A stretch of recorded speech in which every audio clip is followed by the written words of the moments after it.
दोस्तों, हमारे चैनल में आपका स्वागत है।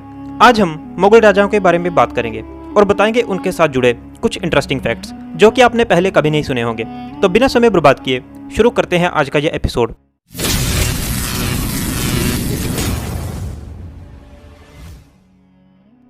मुगल राजा अपने खाने पीने को लेकर काफी सतर्क थे। औरंगजेब को छोड़कर बाकी सभी मुगल राजा शराब पीते थे।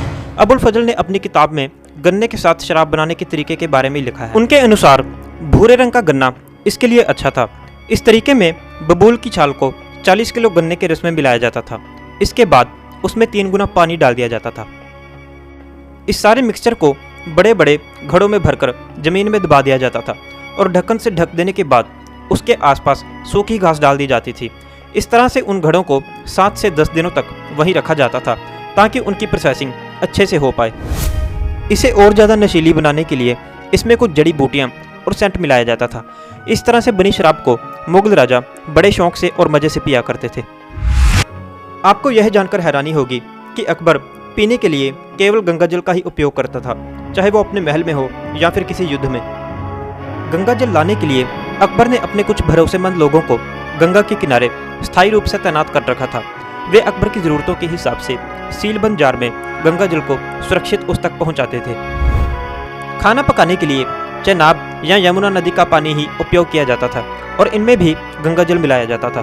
जब भी अकबर शिकार करने जाता था, गंगा जल के जार भरकर उसके साथ भेजे जाते थे।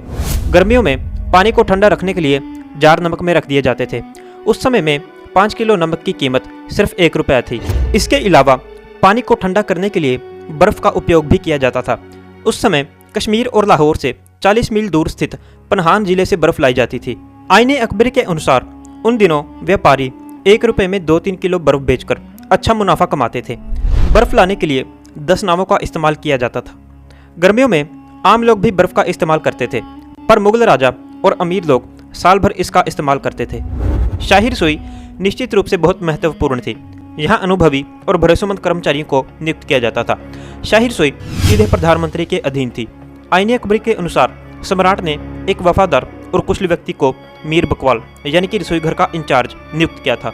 इसके अलावा रसोई के राशन के साथ संबंधित हिसाब किताब रखने के लिए एक खजांची को रखा जाता था। खाने को टेस्ट करने के लिए कई सारे टेस्टर्स होते थे और खाना बनाने के लिए अलग अलग देशों के शेफ रखे जाते थे जो काफ़ी जायकेदार भोजन तैयार करते थे। और इसके साथ ही तली हुई चीज़ें और विभिन्न प्रकार की मिठाइयाँ भी बनाई जाती थी।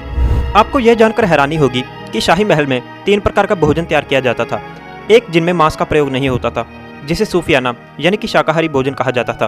दूसरा जिसमें मांस का उपयोग होता था और तीसरा मसालेदार मांसाहारी भोजन। अकबर शाकाहारी भोजन को पहल देता था।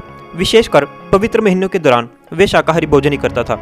मांसाहारी भोजन वो कभी कभार करता था। शाही बावर्ची खाने में कई प्रकार की रोटियां बनती थी, पर अकबर को सिर्फ तवे पर बनी रोटी और गर्मा गर्म तंदूरी रोटी ही पसंद थी। मुगल सम्राट और उनके परिवार के लिए भोजन सोने और चांदी के बर्तनों में ही परोसा जाता था। कुछ भोजन पत्थर या मिट्टी के बर्तनों में भी परोसे जाते थे। जब खाना बादशाह तक पहुंचाया जाता था तो पहुंचाते वक्त रास्ते से सभी लोगों को हटा दिया जाता था।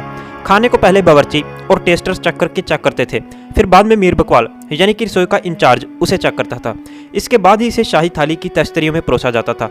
सोने और चांदी की तश्तरियों को लाल कपड़े से ढका जाता था और तांबे की तश्तरियों को सफ़ेद कपड़े से ढका जाता था। इस तरह भोजन को ढकने के बाद मीर बकवाल उन पर अपनी मोहर लगाता था और उनमें रखी गई चीज़ों को सूची के साथ अंकित करता था। यह सारी सावधानियाँ इसलिए की जाती थी ताकि कोई खाने की सामग्री को बदल न सके। फिर उन्हें विभिन्न प्रकार की रोटियाँ, दही, अचार, ताजे अदरक और सलाद के साथ मुख्य कक्ष तक ले जाया जाता था। वहां ले जाने पर महल के कर्मचारी फिर भोजन को सुरक्षा के नज़रिए से चखते थे। महल के भोजन कक्ष में तब जमीन पर चादरें बिछाई जाती थी और इसके बाद भोजन की थालियां लगाई जाती थी। सम्राट भोजन करने से पहले कुछ हिस्सा अल्लाह के नाम पर अलग कर देते और अल्लाह को याद करते। भोजन के बाद सम्राट अल्लाह का शुक्रिया अदा करने के लिए प्रार्थना करते। फलों को अल्लाह की तरफ से मिलने वाला एक नायाब तोहफा समझा जाता था। सम्राट इस पर आवश्यकता पूर्वक ध्यान देते। तरबूज, खरबूजे, अंगूर, नाशपाती, अमरूद मुख्य रूप से अकबर के समय में इस्तेमाल किए जाते थे। इसके अलावा सूखे मेवे भी थे। तो दोस्तों, अब मेरा आपसे अलविदा कहने का वक्त हो गया है। आशा करते हैं कि आपको ये वीडियो अच्छी लगी होगी। अगर ऐसा है तो आप प्लीज़ इस वीडियो को ज़्यादा से ज़्यादा लाइक और शेयर करें और ऐसे ही इंटरेस्टिंग और इन्फॉर्मेटिव वीडियोज़ को देखने के लिए आप हमारे चैनल को सब्सक्राइब कीजिए।